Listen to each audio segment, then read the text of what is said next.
El siguiente segmento tiene contenido o opinión. La entrevista en A Primera Hora. Analizamos los hechos del momento junto a sus protagonistas. Muy bien, 8 de la mañana con 5 minutos. Gracias por la sintonía. Seguimos aquí al aire en A Primera Hora por la señal de Majestad Radio. Antes de comenzar con la entrevista con Virgilio Hernández, doy cuenta de una noticia generada en las últimas horas. Mucha atención, porque la Corte Constitucional ha emitido dictamen desfavorable. Atención, la Corte Constitucional ha emitido dictamen desfavorable del decreto ejecutivo 1109, expedido por el presidente de la República en el marco del estado de excepción. Como consecuencia, dice el dictamen de la Corte, se declara la inconstitucionalidad del decreto ejecutivo 1109 y se lo deja insubsistente, por lo que en caso de haber existido recaudación, y se refiere, amable audiencia, este decreto a la disposición de la recaudación anticipada de tributos.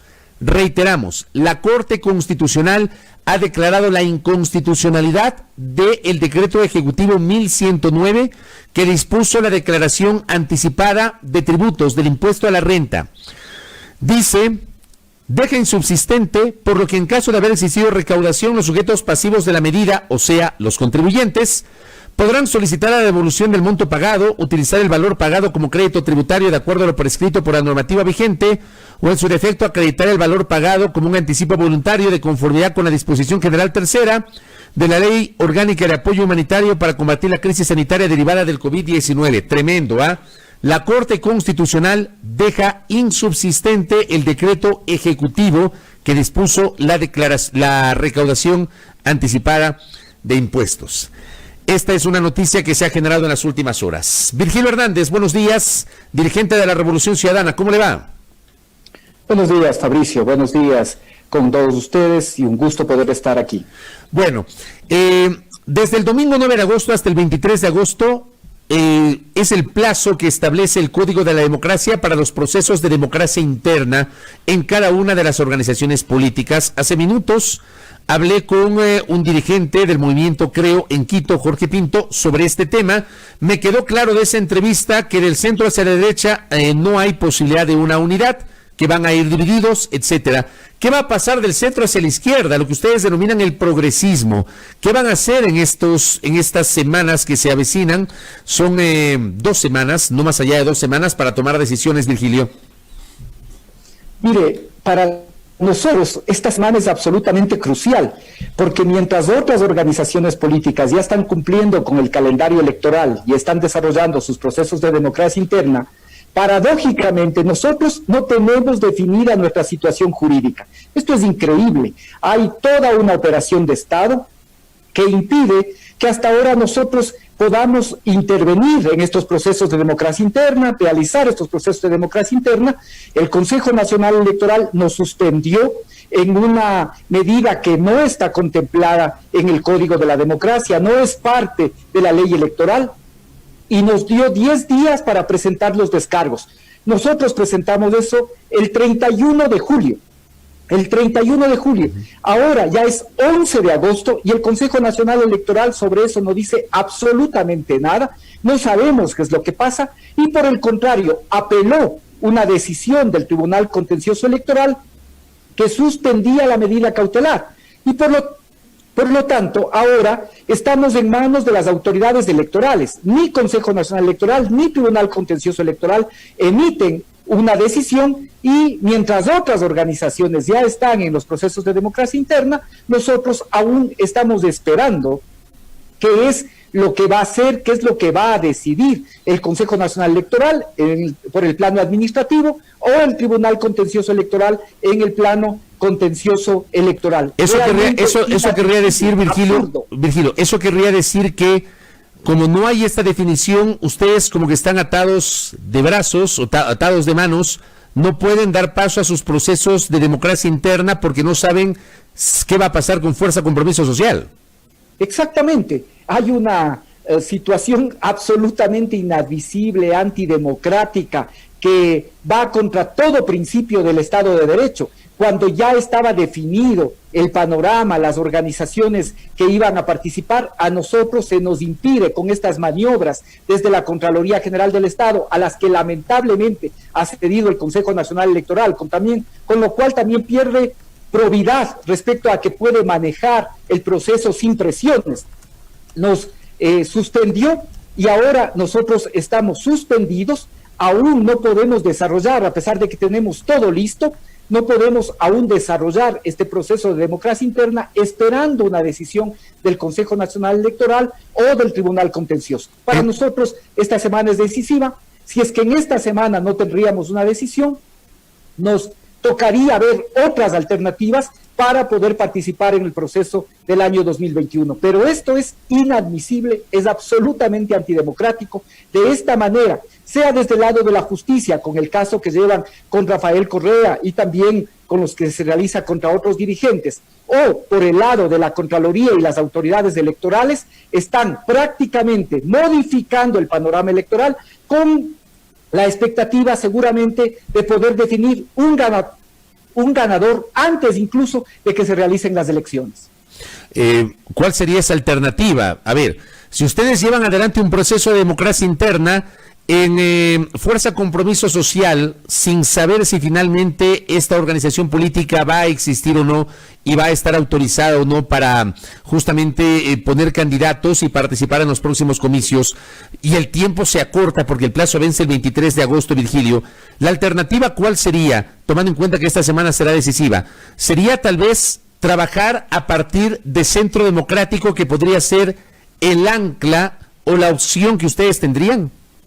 Mire, hay dos cosas que efectivamente podrían pasar. La una, la que usted señala, en la medida que en el Frente UNES, la Unión por la Esperanza, hay dos movimientos políticos, la lista 5 y la lista 1, quizá nos tocaría pensar que los candidatos y candidatas de la Revolución Ciudadana se van a expresar a través de la lista 1, de la lista 1, que representa a esta coalición que se llama UNES. Esta es una alternativa. La otra alternativa, que yo creo que es la que también debería primar, es que una vez que resuelva el CNE o el TCE, reponga los días que nosotros no hemos podido utilizar para poder realizar nuestros procesos de democracia interna. No puede ser que si resuelven el 21 o 22, que espero que resuelvan, porque también mucho me temo que dejen el tema en el limbo, no resuelvan y por lo tanto ahí se quede y nos digan en octubre, noviembre cualquier resolución. No, creo yo que tienen que resolver en estos días y esa resolución tiene que reparar, tiene que reponer los días que nosotros hemos perdido. Con ello podremos luego, de acuerdo al reglamento de alianzas, fusionar, poder tener una sola lista y con esas listas participar para las elecciones del 2021. Esa entonces sería la opción. ¿Usted cree que esta semana hay un pronunciamiento del Tribunal Contencioso?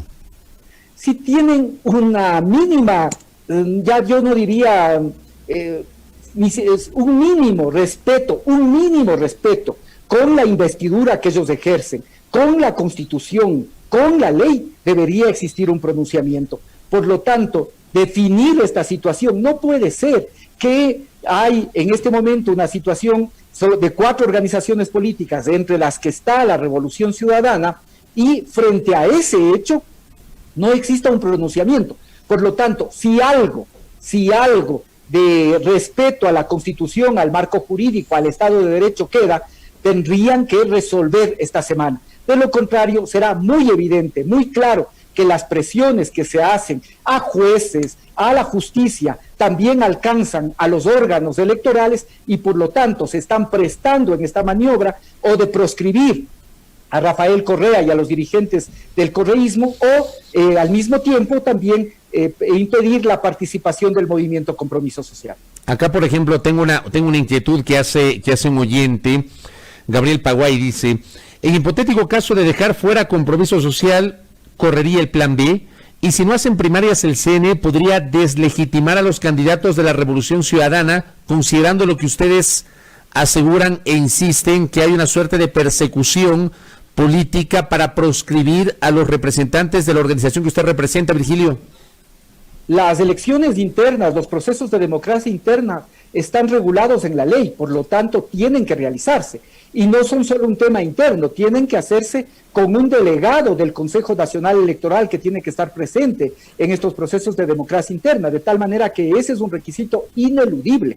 Si en estos días, si en esta semana nosotros no tenemos una respuesta, tendremos que actuar a través de esta coalición que es UNES y ver cómo activamos que los candidatos y candidatas que presente la lista 1 de Centro Democrático puedan recoger también a los de la Revolución Ciudadana. Pero aceptar eso sería admitir que en el Ecuador vamos a participar en un proceso electoral que no ofrece ninguna garantía y que está a merced de autoridades ajenas a la función electoral lo que pueda suceder. No estamos ya muy lejos de lo que está sucediendo en Bolivia, no estamos muy lejos. Con esta proscripción prácticamente están buscando adelantar un fraude, impidiendo la participación de la fuerza política que fue mayoritaria en las elecciones del 2019. ¿A usted cómo le cayó la declaración que hizo el secretario de Gabinete de la Presidencia de la República, Juan Sebastián Roldán, en una entrevista con Carlos Vera,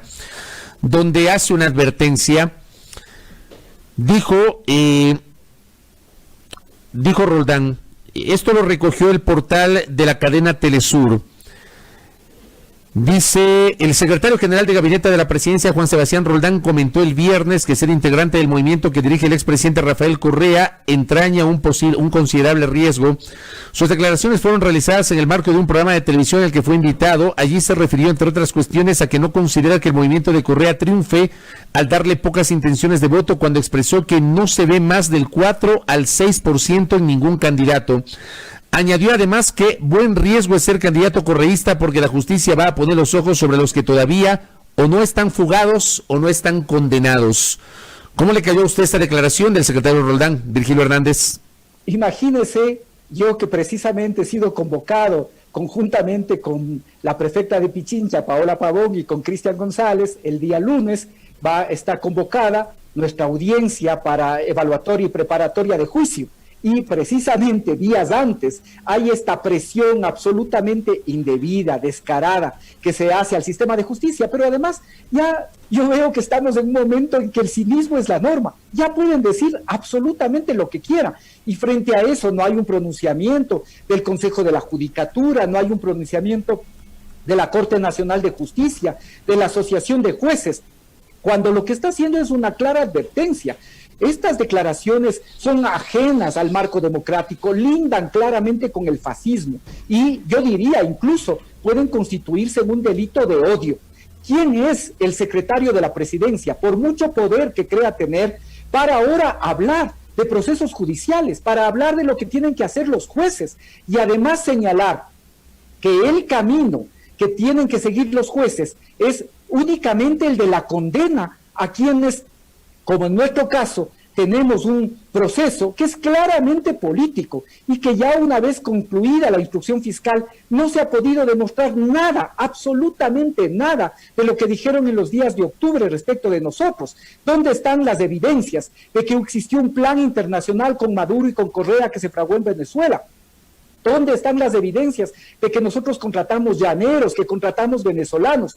¿Dónde están las evidencias de que nosotros contratamos delincuentes para generar hechos de violencia en Quito y en las grandes ciudades? Todo eso es una gran mentira. Acuérdese, eso fue lo que dijeron. De eso no hay absolutamente nada, ni ningún hecho de violencia, porque nosotros no creemos en ese mecanismo para resolver los problemas en democracia. Sin embargo, de eso hay una declaración, no es la primera que se hace, no es la primera, ya en ocasiones anteriores la ministra de Gobierno también se permitió hacer declaraciones en más o menos en el mismo sentido, que constituyen presiones indebidas. Obviamente nos preocupa a días de nuestra audiencia una declaración de esta naturaleza.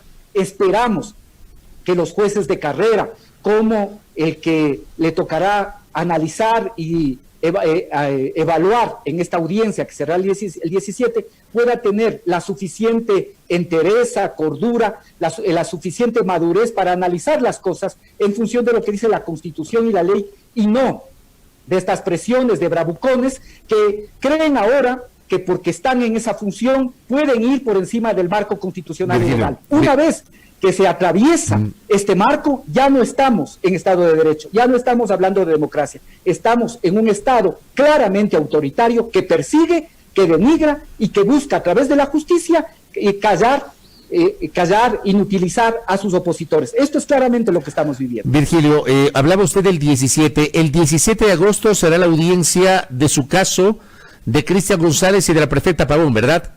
Así es, hemos sido convocados. ¿Qué tipo de audiencia es? ¿Qué audiencia es? Explíquenos, por favor. Mire, el fiscal pidió que se realice esta audiencia por vía telemática. Nosotros nos opusimos a que se haga por vía telemática porque es una audiencia evaluatoria y preparatoria de juicio. Ahí tiene que mirarse si existen o no los debidos elementos para poder ir a un proceso de juicio. Eso tendrá que determinarse. Por lo tanto, es una audiencia oral, es una audiencia en la que tiene que prevalecer el principio de inmediación, de contradicción. Tenemos que tener las partes acceso al proceso y por lo tanto no podía ser por vía telemática, como de forma desesperada solicitaba el fiscal de Pichincha, el doctor Alberto Santillán. El juez ha señalado que la audiencia será presencial, que esta audiencia se realizará el 17, pero que será presencial, lo cual es un paso importante, ¿sí? A pesar de todo lo que se vive en la ciudad de Quito y que indudablemente ir en cambio a la realización de esta audiencia constituye un riesgo. Sin embargo, sí es importante que pueda ser esta audiencia presencial. Ahí tendrá que analizarse, tendrá que ver si es que existen los elementos que definan claramente si se cometió un delito como el que se nos está acusando. Piense usted que primero nos acusaron de rebelión armada, después de que nos tuvieron 72 días y 52 días presos, tuvieron que reconocer que no existía ningún indicio para acusarnos de rebelión armada y nos modificaron a rebelión simple, que es un delito que puede estar sancionado de 5 a 7 años de prisión. Pero tienen que demostrar que nosotros, de manera personal, no por nuestras posiciones en Twitter, que es básicamente lo que existe como elementos y como fundamentos de este proceso, sino que nosotros generamos hechos de violencia y que esos hechos de violencia fueron de tal magnitud que pusimos en riesgo la estabilidad democrática, la estabilidad constitucional, o que además algún momento estuvo en riesgo incluso la estabilidad del gobierno. Esto es lo que se tendrá que demostrar por parte de la Fiscalía. Indudablemente no va a haber ningún elemento, pero lo complicado de esto, Fabricio, es que este caso es reservado. Por lo tanto, y le digo lamentablemente, los medios de comunicación, más allá de ciertos privilegiados a los que la Fiscalía de manera absolutamente inexplicable, o no sé si es que la Fiscalía lo hace, pero por lo menos se le filtra a la Fiscalía ciertos documentos a los que ciertos medios tienen acceso, cuando este proceso es reservado. Y lo digo que es lamentable, porque si no sería reservado, todos y cada uno de ustedes podrían conocer la debilidad de los argumentos de la Fiscalía y podría ser cada vez más claro y más evidente, como lo es para nosotros, que este es un claro proceso de persecución política con el que se busca arrebatar la prefectura a la prefecta de Pichincha, Paola Pavón, y al mismo tiempo callarnos a Cristian González y a mí, que somos dirigentes del proceso de Revolución Ciudadana.